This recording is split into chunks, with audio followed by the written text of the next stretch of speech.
পরিচালক Islamic foundation Chapainawabganj মহোদয় জনাব মোহাম্মদ গোলাম মোস্তফা স্যারকে অসংখ্য ধন্যবাদ। খুবই অত্যন্ত মূল্যবান বক্তব্য দিয়েছেন, আমরা মেনে চলবো। কারণ বলেন বদরে গওহারি শাহবেদানত ইয়া বেদানত গওহারি কদরে বুলবুল বুলবেদানত ইয়া বেদানত শাহপুরি। অর্থাৎ মোতির খবর বাচ্চা জানেন কিংবা জানেন জাওহারি, ফুলের খবর বুলবুল জানেন কিংবা জানেন শাহপুরি।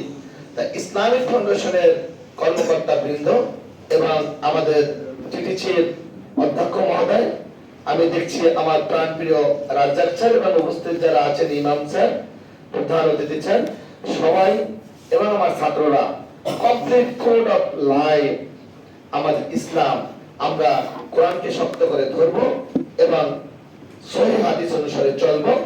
আর স্যার যেটা বলছেন ইন্নামাল আমালু বিন্নিয়াত, অবশ্যই নিয়ত ভালো রাখবো, কিন্তু ইন্নাল্লাহা মা'আস সাবিরিন, ধৈর্যের সাথে।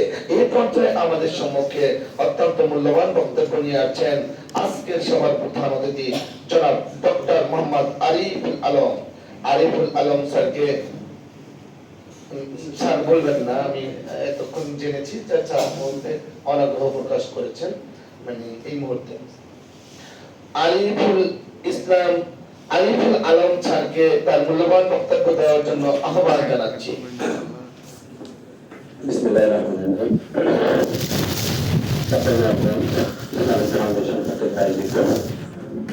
নারী ও শিশু নির্যাতন, মানব পাচার ও যৌতুক প্রতিরোধে আজকের এই আলোচনা সভার সম্মানিত সভাপতি, অত্র প্রতিষ্ঠানের অধ্যক্ষ মহোদয়, এই অনুষ্ঠানের বিশেষ অতিথি হিসেবে উপস্থিত আছেন চাঁপাইনবাবগঞ্জ ইসলামিক ফাউন্ডেশনের সম্মানিত ডিডি মহোদয়, উপস্থিত রয়েছেন বালুবাড়িয়া ইসলামিক ব্যাংকের সম্মানিত ব্যবস্থাপক মহোদয়, শিক্ষকবৃন্দ এবং এই অনুষ্ঠানের মডারেটর সকল আমার শিক্ষার্থীবৃন্দ, সকলকে আন্তরিক শুভেচ্ছা ও সালাম জানিয়ে আসসালামু আলাইকুম। আজকে যে বিষয়টি নিয়ে আলোচনা হচ্ছে এটা অত্যন্ত গুরুত্বপূর্ণ একটি বিষয়। আসলে এখানে তিনটি বিষয় রয়েছে, একটা হচ্ছে নারী নির্যাতন, আর হচ্ছে মানব পাচার, আর হচ্ছে যৌতুক। এই তিনটা জিনিসে কিন্তু নারীর যে আত্মমর্যাদা সেটাকে কিন্তু ব্যাহত করে, সেই সাথে সাথে তার ব্যক্তিগত এবং পারিবারিক জীবনে যে হক রয়েছে বা অধিকার রয়েছে সেটাকে বিঘ্নিত করে। একটা মুসলিম রাষ্ট্রে একজন নারীর যে নিরাপত্তা থাকার, যেরকম নিরাপত্তা থাকার কথা, এই তিনটি অপরাধ করলে সেই নারীর নিরাপত্তা কিন্তু আর থাকে না। বাংলাদেশ আমি জানি একটা মুসলিম রাষ্ট্র, কিন্তু এখানে এই তিনটি অপরাধ অত্যন্ত ভয়াবহ। সমাজের প্রত্যেকটা ক্ষেত্রে আসলে আমরা এই রকমের ঘটনাগুলো অহরহ দেখতে পাই।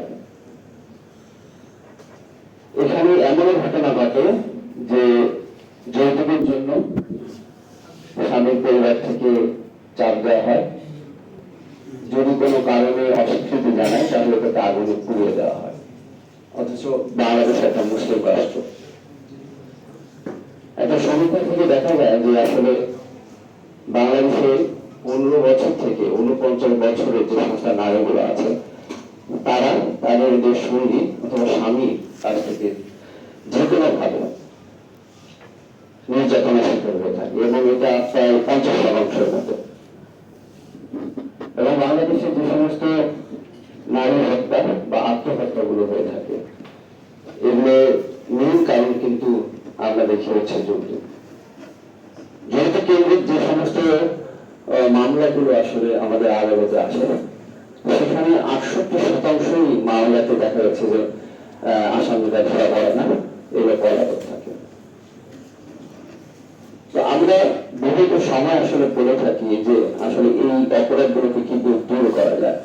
অনেক সময় আমরা বলে থাকি যে সচেতনতা বাড়াতে হবে, নারীদেরকে অর্থনৈতিক স্বাবলম্বী করতে হবে, এরকমের কথাবার্তা আসলে আমরা বলে থাকি। আসলে আবার আইনের কথা বলে থাকি যে আইনের কঠোর প্রয়োগ করতে হবে। আইন তো আমাদের আছে, তারপরে কি এরকমের অপরাধ কমেছে? আমরা আমাদের বক্তৃতা থেকে দুটি মহোদয় এবং অন্যান্য মোহতারাম বলেছেন যে আসলে আইন দিয়ে আসলে এগুলোকে চেতনা সম্ভব হবে না যতক্ষণ পর্যন্ত না মানুষের নৈতিক পরিবর্তন হবে। আমি যদি নিজ থেকে পরিবর্তন না করি তাহলে এটা আসলে কখনই পরিবর্তন হবে।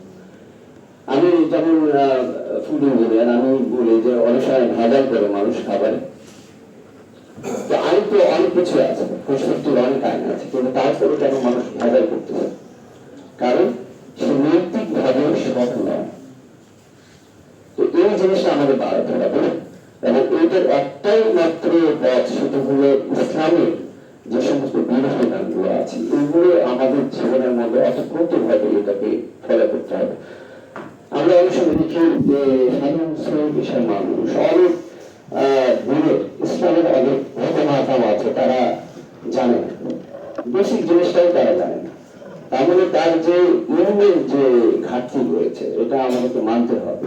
কিন্তু শুক্রবার কিন্তু মসজিদে আলোচনা হয়, বারবার একই রকম ভাবে আলোচনা করা হচ্ছে, তারপরেও কিন্তু আমরা এগুলো আমাদের জীবনের মধ্যে ইমপ্লিমেন্ট করতে পারি না।